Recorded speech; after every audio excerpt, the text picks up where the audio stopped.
जय संतोषी माता। आज मैं आपको संतोषी माता की कथा सुनाती हूँ। अगर आपने चैनल को सब्सक्राइब नहीं किया तो कर ले। एक बुढ़िया थी, उसके 7 बेटे थे।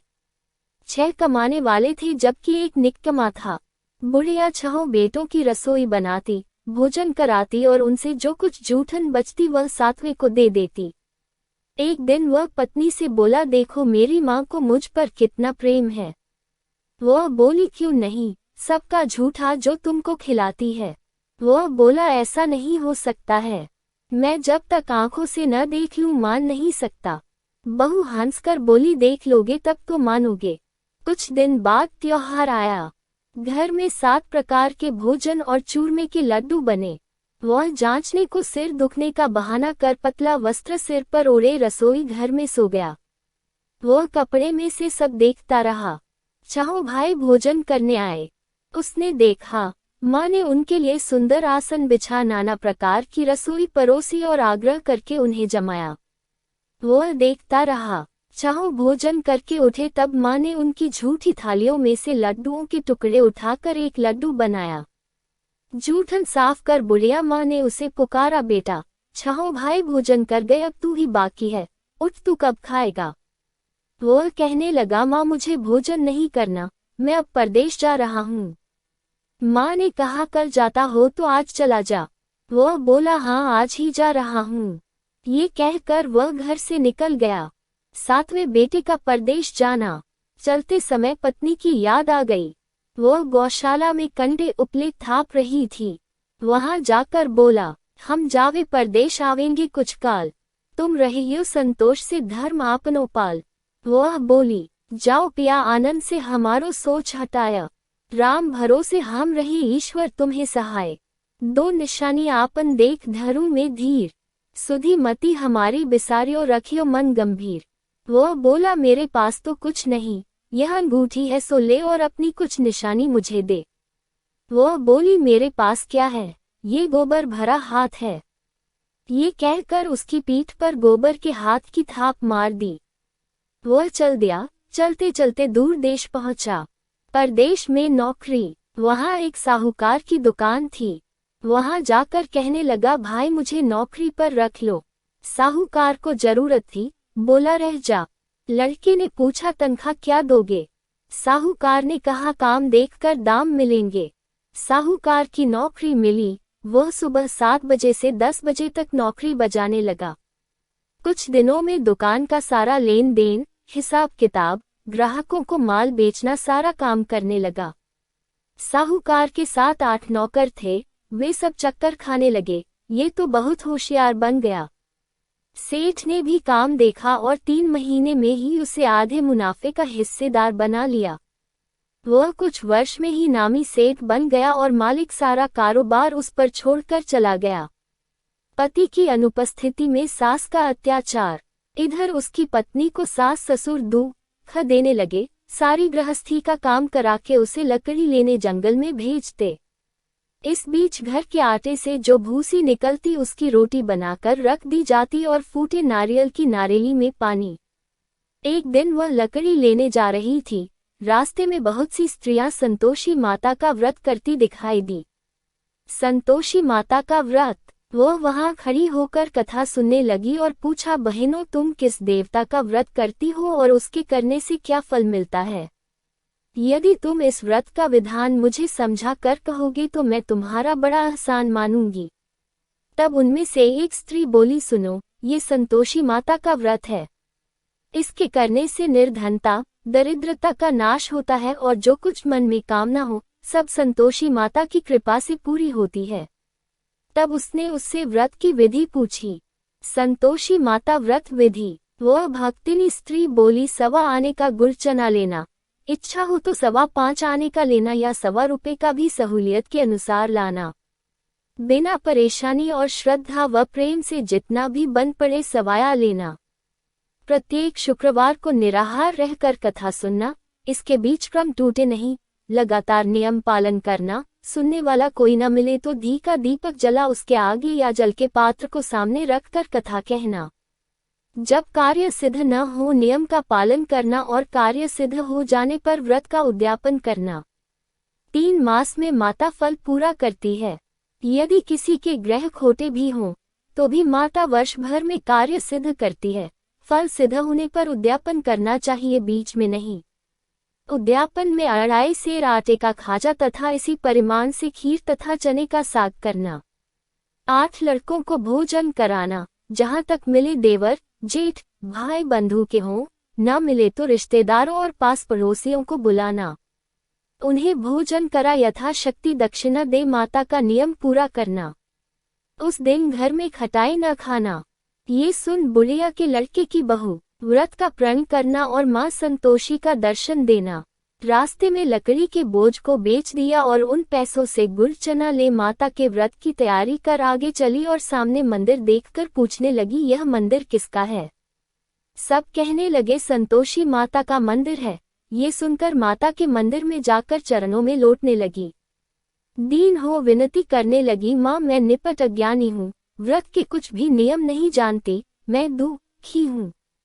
हे माता जगत जननी मेरा दुख दूर कर, मैं तेरी शरण में हूँ। माता को दया आई। एक शुक्रवार बीता कि दूसरे को उसके पति का पत्र आया और तीसरे शुक्रवार को उसका भेजा हुआ पैसा आ पहुंचा। ये देख जेठ जेठानी मुंह सिकोड़ने लगे। लड़के ताने देने लगे, काकी के पास पत्र आने लगे, रुपया आने लगा, अब तो काकी की खातिर बढ़ेगी। बेचारी सरलता से कहती, भैया कागज आवे रुपया आवे, हम सब के लिए अच्छा है। ऐसा कहकर आंखों में आंसू भरकर संतोषी माता के मंदिर में आ मातेश्वरी के चरणों में गिरकर रोने लगी। माँ मैंने तुमसे पैसा कब मांगा है? मुझे पैसे से क्या काम है? मुझे तो अपने सुहाग से काम है। मैं तो अपने स्वामी के दर्शन मांगती हूँ। तब माता ने प्रसन्न होकर कहा, जा बेटी तेरा स्वामी आएगा। ये सुनकर खुशी से बावली होकर घर में जा काम करने लगी। अब संतोषी माँ विचार करने लगी, इस भोली पुत्री को मैंने कह तो दिया कि तेरा पति आएगा, लेकिन कैसे? वो तो इसे स्वप्न में भी याद नहीं करता। उसे याद दिलाने को मुझे ही जाना पड़ेगा। इस तरह माताजी उस बुढ़िया के बेटे के पास जा स्वप्न में प्रकट हो कहने लगी, साहूकार के बेटे सो रहा है या जागता है? वो कहने लगा, माता सोता भी नहीं जागता भी नहीं हूँ, कहो क्या आ गया है? माँ कहने लगी, तेरे घर बार कुछ है कि नहीं? वो बोला, मेरे पास सब कुछ है, माँ बाप है, बहू है, क्या कमी है? माँ बोली, भोले पुत्र तेरी बहू घोर कष्ट उठा रही है, तेरे माँ बाप उसे परेशानी दे रहे हैं। वो तेरे लिए तरस रही है, तू उसकी सुध ले। वो बोला, हाँ माताजी ये तो मालूम है, परंतु जाऊं तो कैसे? परदेश की बात है, लेन देन का कोई हिसाब नहीं, कोई जाने का रास्ता नहीं आता, कैसे चला जाऊं? माँ कहने लगी, मेरी बात मान, सवेरे नहा धोकर संतोषी माता का नाम ले, घी का दीपक जला दंडवत कर दुकान पर जा बैठ। देखते देखते सारा लेन देन चुक जाएगा, जमा का माल बिक जाएगा, सांझ होते होते धन का भारी ढेर लग जाएगा। अब बूढ़े की बात मानकर वह नहा धोकर संतोषी माता को दंडवत घी का दीपक जला दुकान पर जा बैठा। थोड़ी देर में देने वाले रुपया लाने लगे, लेने वाले हिसाब लेने लगे। कोठे में भरे सामान के खरीददार नकद दाम दे सौदा करने लगे। शाम तक धन का भारी ढेर लग गया। मन में माता का नाम ले चमत्कार देख प्रसन्न हो घर ले जाने के वास्ते गहना कपड़ा सामान खरीदने लगा। यहाँ काम से निपट तुरंत घर को रवाना हुआ। उधर उसकी पत्नी जंगल में लकड़ी लेने जाती है, लौटते वक्त माताजी के मंदिर में विश्राम करती। वो तो उसके प्रतिदिन रुकने का जो स्थान ठहरा। धूल उड़ती देख वह माता से पूछती है, हे माता ये धूल कैसे उड़ रही है? माता कहती है, हे पुत्री तेरा पति आ रहा है, अब तू ऐसा कर लकड़ियों के 3 बोझ बना ले, एक नदी के किनारे रख और दूसरा मेरे मंदिर पर व तीसरा अपने सिर पर। तेरे पति को लकड़ियों का गट्ठर देख मोह पैदा होगा, वह यहाँ रुकेगा, नाश्ता पानी खाकर माँ से मिलने जाएगा। तब तू लकड़ियों का बोझ उठाकर जाना और चौक में गट्ठर डालकर जोर से आवाज लगाना, लो सासू जी लकड़ियों का गट्ठर लो, भूसी की रोटी दो, नारियल के खेपड़े में पानी दो, आज मेहमान कौन आया है? माताजी से बहुत अच्छा कहकर वह प्रसन्न मन से लकड़ियों के 3 गट्ठर बनाए, एक नदी के किनारे पर और एक माताजी के मंदिर पर रखा। इतने में मुसाफिर आ पहुंचा। सूखी लकड़ी देख उसकी इच्छा उत्पन्न हुई कि हम यहीं पर विश्राम करें और भोजन बनाकर खा पीकर गांव जाएं। इसी तरह रुककर भोजन बना, विश्राम करके गांव को गया। सबसे प्रेम से मिला। उसी समय सिर पर लकड़ी का गट्ठर लिए वह उतावली सी आती है। लकड़ियों का भारी बोझ आंगन में डालकर जोर से 3 आवाज देती है, लो सासू जी, लकड़ियों का गट्ठर लो, भूसी की रोटी दो। आज मेहमान कौन आया है? ये सुनकर उसकी सास बाहर आकर अपने दिए हुए कष्टों को भुलाने हेतु कहती है, बहू ऐसा क्यों कहती है? तेरा मालिक ही तो आया है। आप बैठ, मीठा भात खा, भोजन कर, कपड़े गहने पहन। उसकी आवाज सुन उसका पति बाहर आता है। अंगूठी देख व्याकुल हो जाता है। माँ से पूछता है, माँ ये कौन है? माँ बोली, बेटा ये तेरी बहू है। जब से तू गया है तब से सारे गांव में भटकती फिरती है। घर का काम काज कुछ करती नहीं, 4 पहर आकर खा जाती है। वो बोला, ठीक है माँ, मैंने इसे भी देखा और तुम्हें भी, अब दूसरे घर की ताली दो, उसमें रहूंगा।